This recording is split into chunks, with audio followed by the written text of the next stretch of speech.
નમસ્કાર, રામ રામ ખેડૂત મિત્રો, કેમ છો બધા? અત્યારે મગફળીની અંદર સૌરાષ્ટ્રમાં ખૂબ વધારે પ્રમાણમાં મગફળીનું વાવેતર થયું છે. ત્યારે મગફળીની થોડીક માહિતી લઈને તમારી સમક્ષ આવ્યો છું. હું રાહુલ ભીમાણી, MSc બાયોટેકનોલોજીસ્ટ. બે વાત મારે કરવાની છે.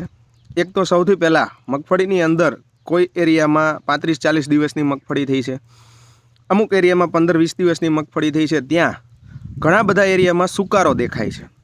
સુકારો એટલે કે શું? સુકારા બે પ્રકારના હોય.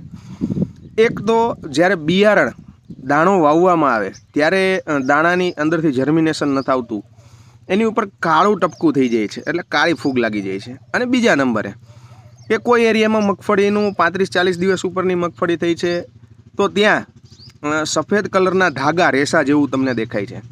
સફેદ કલરના ધાગા રેસા જે છે એ સફેદ ફૂગ છે. કાળી ફૂગ એસ્પરજીલસ જે એની કોઝિંગ એજન્ટ છે, એસ્પરજીલસના કેરેક્ટર તમને હું બતાવવા અહીંયા જઈ રહ્યો છું. આપણે ફિલ્ડ ઉપરથી કલેક્ટ કરેલું છે. એક તમે અહીંયા લાઈવ જ જોઈ શકો છો કે એકદમ દાણો કાળો પડી જાય છે. આ જે છે આ કેરેક્ટર જે તમને દેખાય છે નજર સમક્ષ, એ કાળી ફૂગનું છે. શું થશે કે એકદમ છોડવો મૂળમાંથી જ કાળી ફૂગ લાગી અને સુકાઈ જવાનો પ્રશ્ન આવશે. આ તમે અહીંયા પણ જોઈ શકો છો. આ કાળી ફૂગના કેરેક્ટર છે. તો સૌથી પહેલું એમાં મહત્ત્વની વસ્તુ છે કે કાળી ફૂગને કંટ્રોલ કરવા માટે કોઈ પણ કેમિકલ તમે વાપરો છો, જંતુનાશક દવાઓ, તો મહત્તમ કારગર નીવડતી નથી.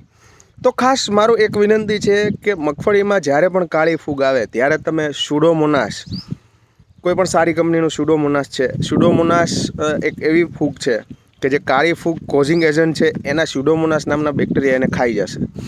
અને સાથે સાથે અત્યારે માર્કેટમાં ઘણી બધી કીટો પણ અવેલેબલ છે.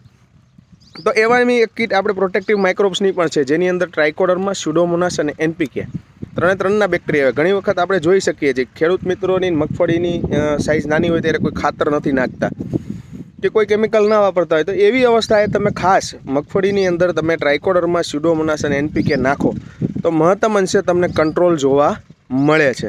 એટલે ખાસ જ્યારે ભેજવાળું વાતાવરણ હોય, સૂકું વાતાવરણ હોય ત્યારની વાત અલગ છે. ભેજવાળું વાતાવરણ જનરલી ચોમાસામાં ભેજવાળું વાતાવરણ જોવા મળે. કોઈ દિવસ કોઈ 15-20 દિવસ વરસાદ થયો નથી, તો એવી અવસ્થામાં તમે બેક્ટેરિયા નાખવાનું મારા ખ્યાલથી રહેવા દેજો. પણ જ્યારે 1-2 દિવસ, 3-4 દિવસની અંદર વરસાદ થયેલો છે તો 6-7-10 દિવસ સુધી જમીનની અંદર ભેજ ટકી ગયેલો હોય છે. તો જમીનનો ભેજ ટકેલો જો છે ત્યારે તમે કીટને સારું વ્યવસ્થિત રેતી, દાખલા તરીકે આ રેતી છે તો રેતીની અંદર ઓલરેડી આપણે ખેડૂત અહીંયા મિક્સ કરેલું જ છે. રેતીની અંદર ભોગાવો, રેતીની અંદર ટ્રાઇકો, સ્યુડો, NPK મિક્સ કરી અને વ્યવસ્થિત રેતીને કમ્પ્લીટ કરી અને છૂટા હાથે તમારે ખેતરની અંદર જ્યારે પણ તમે મગફળીની ઉપર વેરો તો રેતી જે છે એ નીચે જમીનમાં જતી રહેવાની છે. તો અથવા તો ખાતરના રૂપે જેમ આપણે ઉડાડીએ એવી રીતના પણ તમે વાપરી શકો છો. પણ ખાસ એક વિનંતી છે કે જ્યારે ભેજ હોય ત્યારે ટ્રાઇકો, સ્યુડો અને NPK ખાસ આ પરિસ્થિતિમાં વાપરવું. એનાથી શું થશે કે કાળી ફૂગના જે સુકારો છે, તમને અહીંયા લાઈવ ફિલ્ડમાં પણ દેખાડું છું. આ જે છોડવો જે છે છોડ, આ છોડમાં કાળી ફૂગ નીચે જમીનમાં ઓલરેડી લાગી ગયેલી છે. અને એનાથી શું થશે કે એકદમ મગફળીમાં ધીમે ધીમે ખાલા પડવા મળશે. આ તમે જોઈ શકો છો, એકદમ મૂળ કાળું પડી ગયું છે. તો કાળી ફૂગ અને આવનારી સફેદ ફૂગ બંનેના કંટ્રોલ માટે થઈને આપણે ટ્રાઇકો, સ્યુડો અને NPK આ ત્રણેય વસ્તુ સાથે નાખીએ. આ મગફળીમાં જે ખાલા તમને દેખાય છે એ મગફળીના ખાલા ઉત્પાદન તો કપાવવાનું જ છે. હવે આની અંદર દાણા આપણે વાવી શકવાના નથી. એને સાપેક્ષમાં આપણે એક વખત બેક્ટેરિયા વાપરીએ તો બેક્ટેરિયાનું રિઝલ્ટ સારું મળે છે. બીજો એક સવાલ છે કે માર્કેટમાં ઘણા બધા વાપરવાની રીત કેમ છે. તો વાપરવાની અંદર ખાસ એક મહત્ત્વનું એવું છે કે રેતી અથવા છાણીઓ ગોળ, અથવા રેતી, છાણીઓ ગોળ, અથવા તો તમને એરંડીનો ખોળ મળે તો સાથે સાથે એરંડીનો ખોળ પણ તમે વાપરી શકો છો.